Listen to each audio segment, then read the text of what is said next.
Hello students, welcome back to my YouTube channel English Classes by Subodh sir. Dear students, as you know that timely and time to time I just upload videos for you people regarding the spoken class, and regarding this class we speak such types of sentences, many types of sentences in our daily life, like भले ही।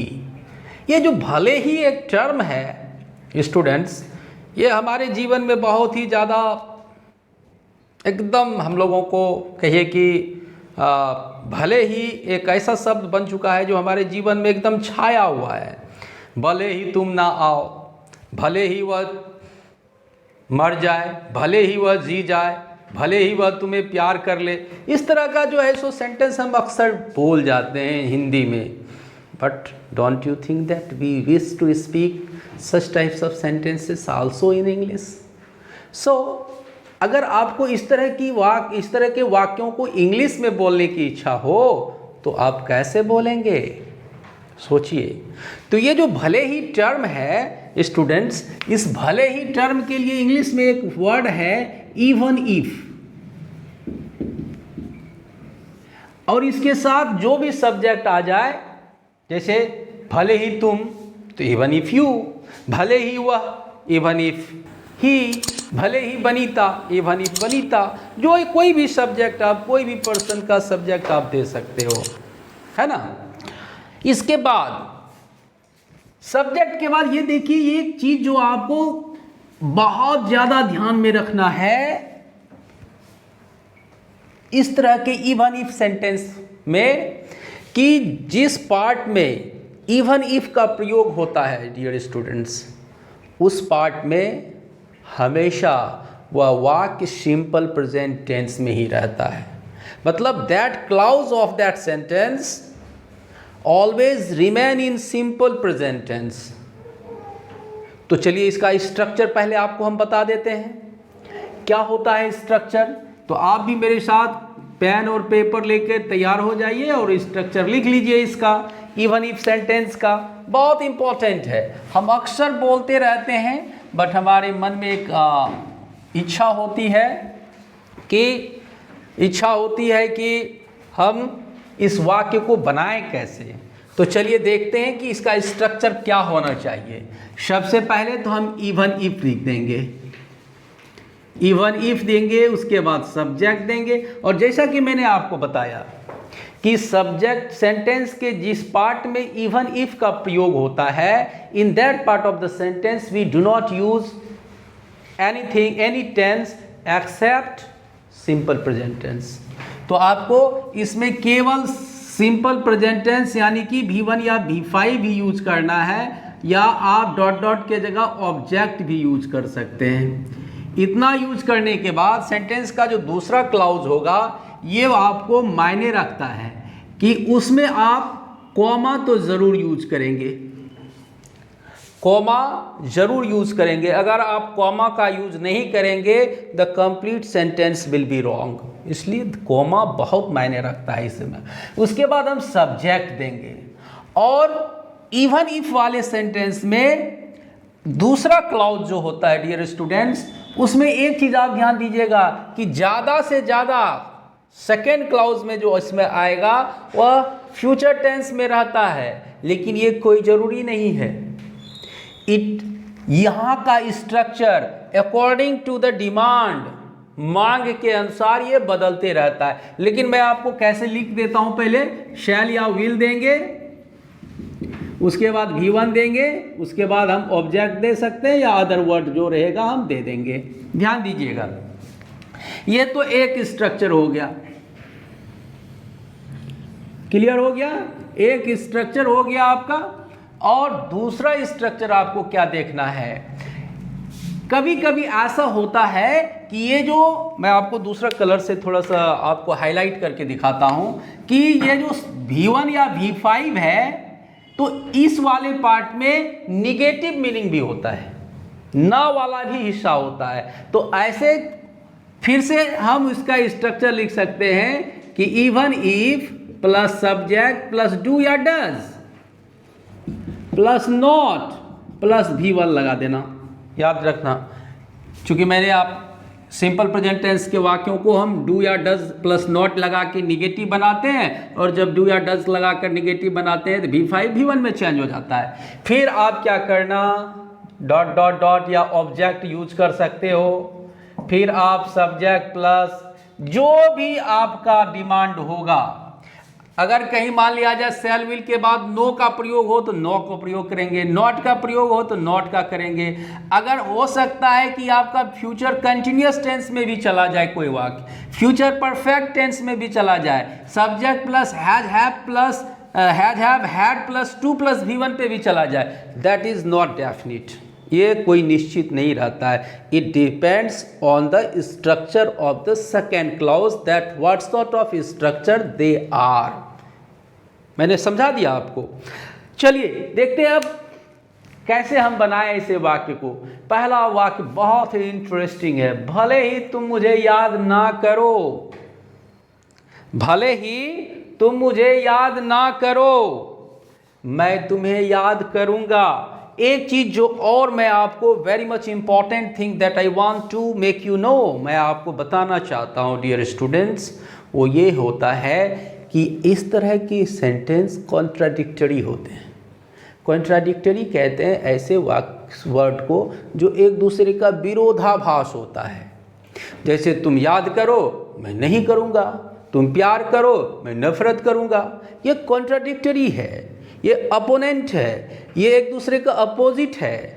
ऐसे वाक्य ऐसे हुआ करते हैं। तो even if वाले वाक्य ज़्यादा से ज़्यादा विरोधाभासी होते हैं। एक क्लॉज दूसरे क्लॉज का विरोधाभासी होता है, ये समझना है। First the concept that I give you, if it will inter into your mind, many types of sentences will be easily made by you people.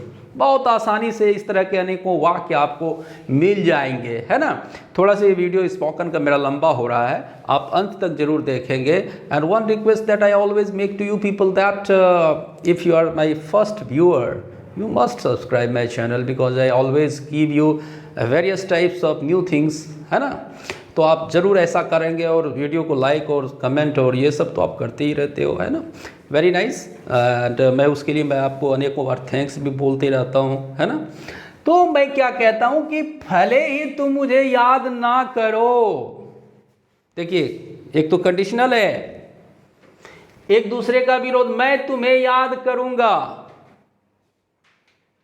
तो मैंने बताया कि इवन इफ वाला पार्ट ये है, तो चलिए बना देते हैं।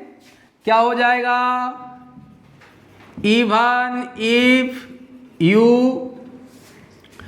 Do not remember me. Even if, देखिए मैंने दूसरा स्ट्रक्चर सब्जेक्ट प्लस डू या डज प्लस नॉट लगा कि नहीं लगा। भले ही तुम मुझे याद ना करो, even if you do not remember मी, मैं तुम्हें याद करूंगा।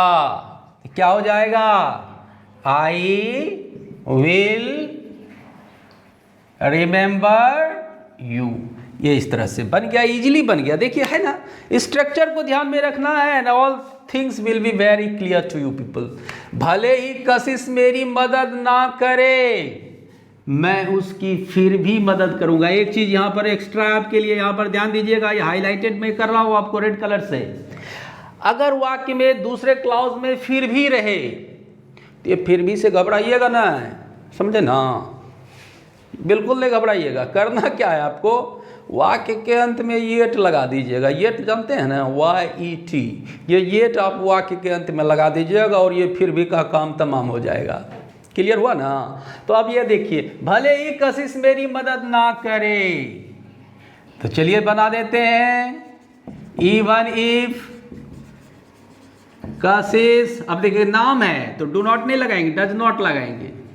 डज नॉट हेल्प मी, मैं फिर भी उसकी मदद करूंगा। देखिए विरोधाभास है, वो कहती है ना करे, मैं फिर भी करूंगा। एक दूसरे का अपोजिट है, विरोधी है। एक सेंटेंस क्लॉज दूसरे क्लॉज का एकदम अपोजिट होता है, विरोधी होता है, अपोनेंट होता है, कॉन्ट्राडिक्टरी होता है। इसीलिए तो ऐसे वाक्यों को बोलने में लोगों को थोड़ा ज़्यादा मज़ा आता है ना।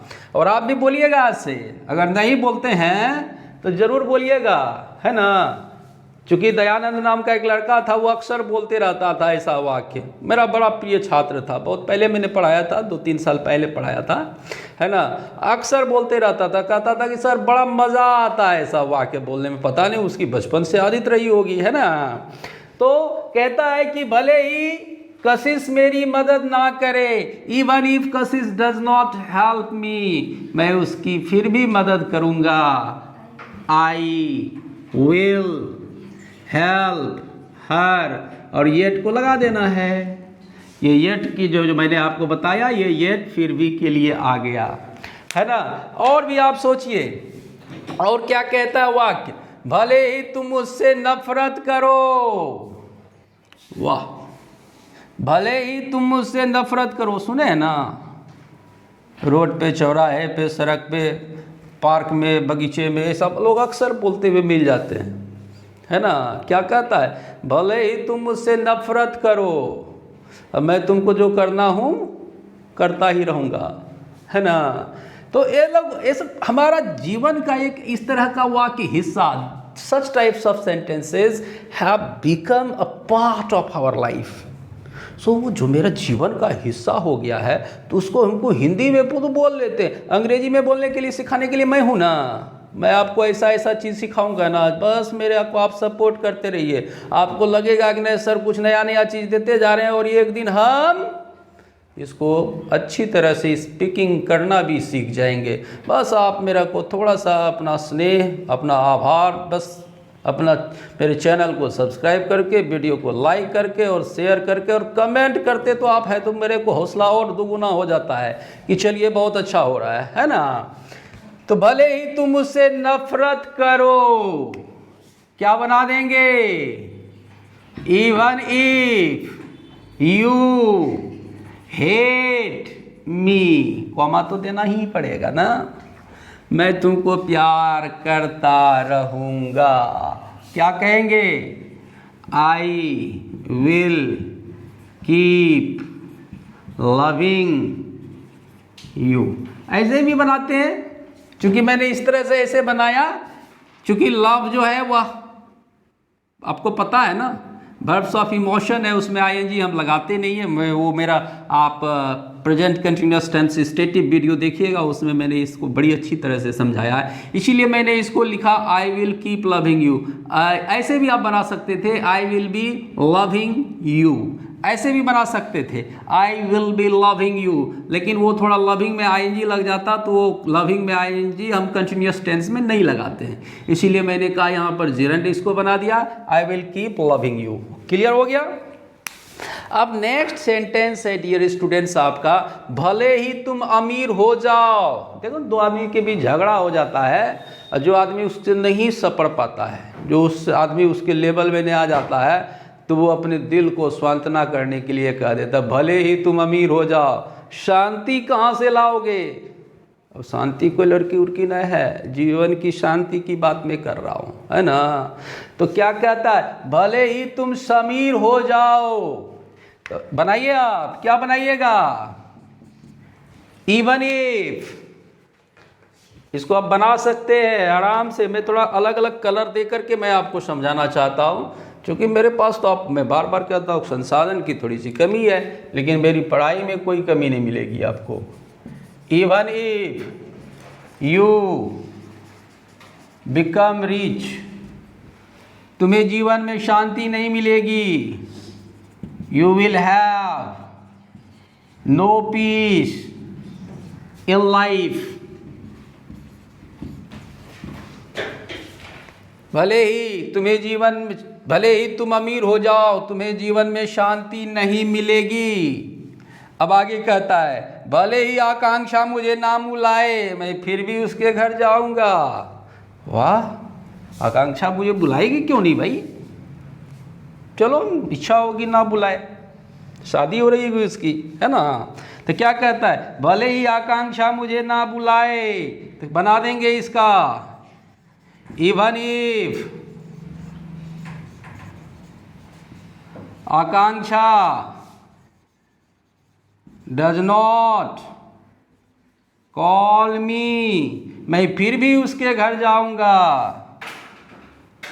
आई विल गो टू, या I will go her home, या हर होम येट।